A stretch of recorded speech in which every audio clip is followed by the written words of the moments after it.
Picture this. You live in a rural area. Trees and vegetation spread for miles. You are a worker coming back from a hard day of work at a nearby farm. To get to your house, you have to pass through a wooded pathway.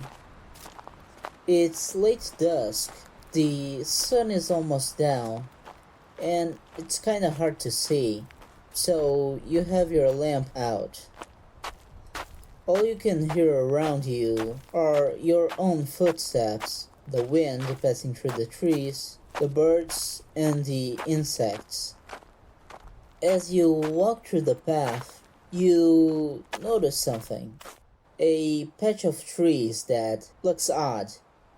You take a closer look and realize they are dead. This is very strange. You didn't notice yesterday, or any other day for that matter. What killed these trees? All of a sudden, you hear something up on the branches. You raise your lamp to see what's up there.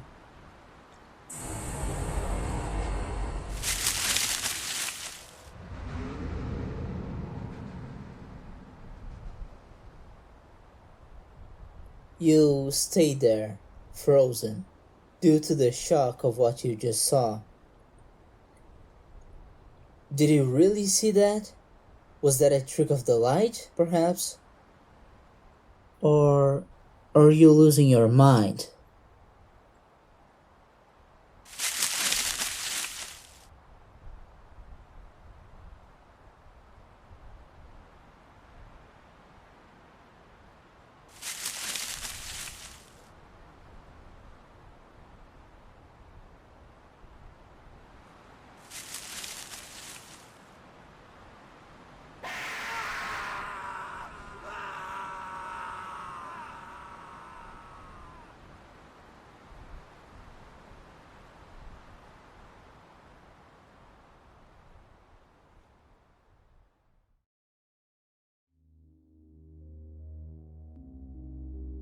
Good evening, ladies and gentlemen. Can you imagine a being so evil and wicked that both God and the devil reject them? Well, that being is known in Brazilian folklore as the dry body. Normally, the story goes like this. The dry body is an individual that, in life, was very evil to the people around them. And when they died and arrived at the pearly gates, because of the pure evil of their actions, God, without hesitation, sent them to hell. And when they arrived at the gates of hell, Satan, the master of evil, got so horrified upon learning about the actions of the individual that he rejected them too. So now that the individual had nowhere to go, they had to choose the only available option. That was come back to the world of the living. However, there is a problem. Their physical body has already rotted, but they really have no other option. So the individual possesses their rotting corpse and now roam the earth forever with no other purpose other than tormenting the living. And the only way for the individual to sustain itself is to suck the vital energy of living things like animals, trees, and of course, people. Now, what I just told you is the main concept of the myth, but of course, there are variations of it throughout Brazil. For example, in the state of Paraná, Santa Catarina, and part of São Paulo, the dry body is referred to as the bradador, berrador, which translates to something like screamer, I think, barulheiro, and bicho barulhento. which translates to something like loud critter or creature, because it would hunt villages by doing things like screaming in the fields after midnight.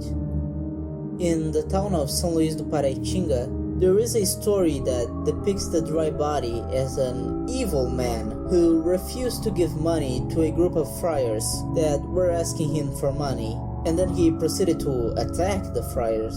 And after the attack, the friars cursed the man, and after his death, his body became a dry body, and he started haunting the region.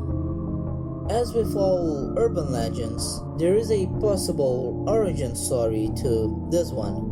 And before getting into it, I must warn you that it is very gruesome, and it touches into topics like slavery, abuse, and innocent people getting killed.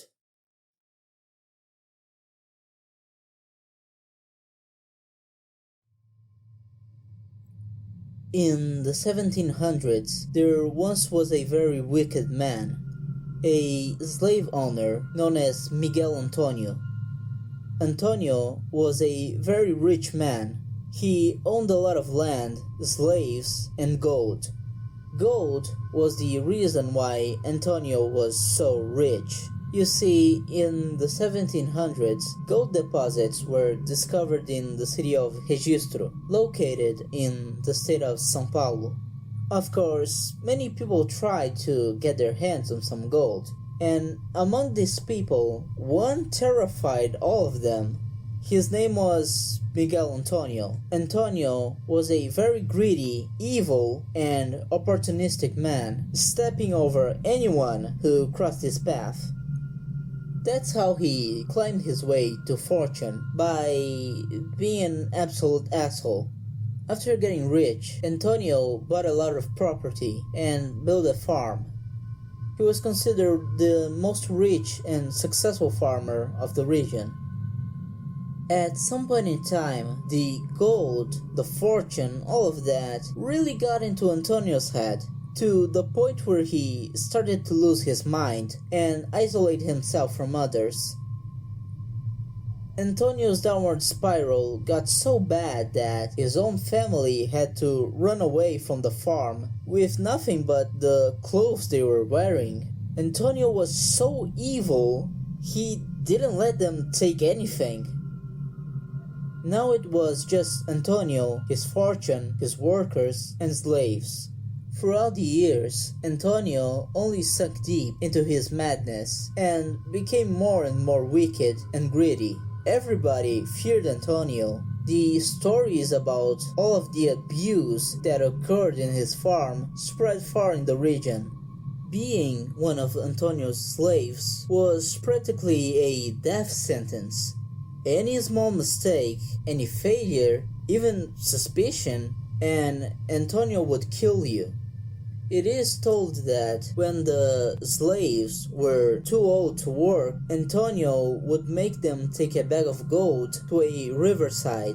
There, the slave would dig a hole big enough so a person could fit inside, and then Antonio would bury the slave alive with the bag of gold in the hole.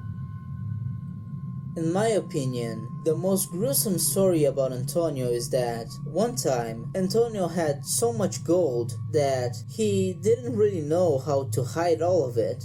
So he concocted one of the most evil plans imaginable. He filled a ship with women, children, men, gold, and lots of sandbags. The idea was that the ship would sink minutes after its setting sail. All of the people aboard the ship were told that they were going to deliver the gold to the other side of the river. That was a lie, and unfortunately, Antonio's plan was a success. Antonio was an evil and paranoid man. He thought that everybody was after his fortune, and he would kill everybody who he thought would reveal where his gold was hidden. It is believed that at least 300 slaves were killed by Antonio. God creates and I kill, or God creates and I destroy, was an ominous phrase that Antonio allegedly would frequently say. It is told that Antonio died at the age of 115. His greed was so big that he just refused to leave this plane of existence. Antonio's death is shrouded in mystery, and there are many stories about it, like how he supposedly contracted a weird disease that would make weird bruises appear all over his body. The whereabouts of his body are also shrouded in mystery and tales.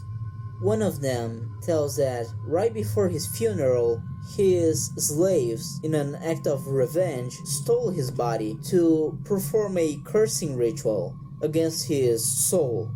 This curse would make Antonio roam the world forever, with no physical body, only his spirit, while he felt the same pain he inflicted on his slaves. However, this didn't work.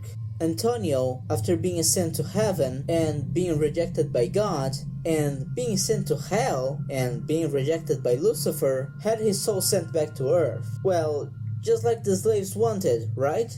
Well, no. In an act of revenge, and with the intention of inflicting more pain into the world, Antonio made so his soul possessed his physical body once more, now rotted and dry.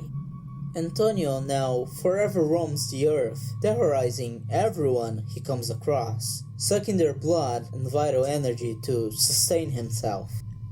He also does that to the trees, where he sometimes makes his home, blending in with the dry branches, waiting for his prey.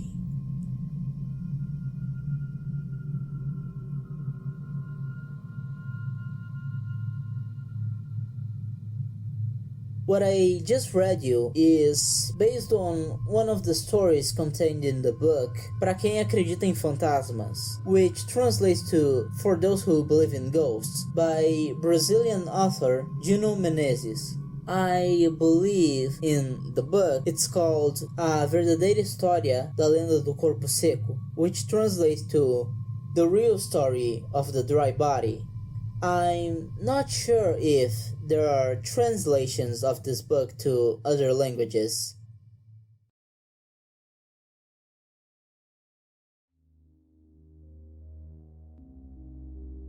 Well, ladies and gentlemen, there you go. The Legend of the Dry Body. This one always fascinated me when I was a kid. The whole concept of an individual being so evil that when he dies, both God and the devil reject them. So he is forced to come back to the world of the living, but his body has already rotted, and now he is this undead abomination that roams the earth forever. I think it is really cool. Anyways, if you liked the video, please consider liking, comment, and subscribing. I plan on making more videos like this one in the future. And don't be evil. Otherwise, when you die, God and the devil might make you come back to life as an undead monster.